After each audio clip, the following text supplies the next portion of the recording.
An international tribunal has issued an interim ruling about Canada's treatment of Indigenous people sent to residential schools. The tribunal has no difficulty in accepting that this pattern of composite acts constitutes genocide.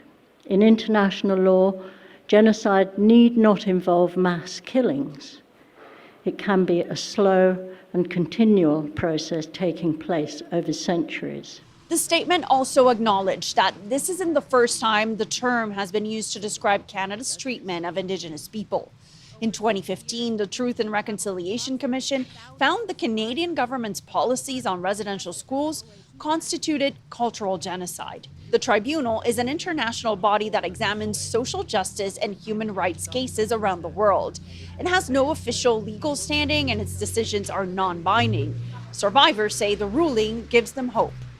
And it's a long, long journey. It's a beginning, and we get answers. Tell the country the truth of how this came to be. I want the truth, and I want all sides of the truth. The conclusion came after hearing 4 days of testimony from expert witnesses and survivors of residential schools and forced sterilizations from across the country. The effort was spearheaded by the Native Women's Shelter. The 4 days played out like a trial. The panel of Canadian and international judges heard emotional testimony of people who were taken as children from their homes to residential schools. George Diamond was one of them. He spoke about a neighboring community. There was a real sandy beach, and the kids would play there before they left, before they got on the plane. The mothers told everybody, we don't want you to go on the sand. We want to see the footprints of the children. And the next day they would come down, and have a look at the footprints and think about all their children that were taken away. When the children got to those schools, they suffered widespread physical and sexual abuse. Lucy Tulugarjuk didn't attend residential school, but says a priest who was a teacher in one forced her to take pills. She remembers being numb and dragged down the floor into the church, where other children were laying, seemingly sleeping. She says she was then sexually abused by the priest. And next thing I remember, it seemed like I closed my eyes and I opened them again.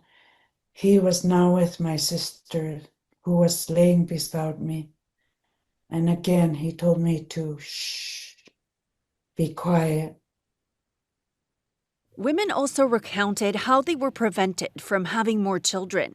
When Gazineo Kik was delivering her second baby at 17, she says a doctor pushed her to get tubal ligation, a procedure she was told was reversible, but isn't. She kept asking me, and I kept vomiting, and I couldn't say or do anything.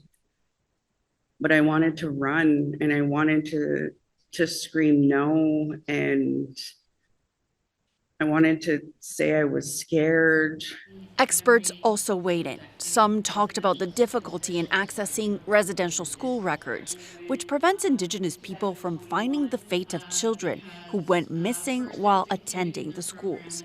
Others spoke about the hurdles they faced after Ottawa tried to reduce the funding for efforts to find the remains of children buried in unmarked sites. I don't even know how to express oh my God, how am I going to tell them? How am I going to tell the survivors that our funding has just gone from about $3.5 million a year to $500,000? The federal government later walked that back. It was invited to defend itself, but declined to participate. An empty chair represents that absence. The ruling of the Permanent Peoples Tribunal is on an interim basis. A full ruling will be issued in the fall. While it holds no legal weight, the tribunal is planning to send its ruling to the Vatican and try other ways to try to put pressure on Canada to respond.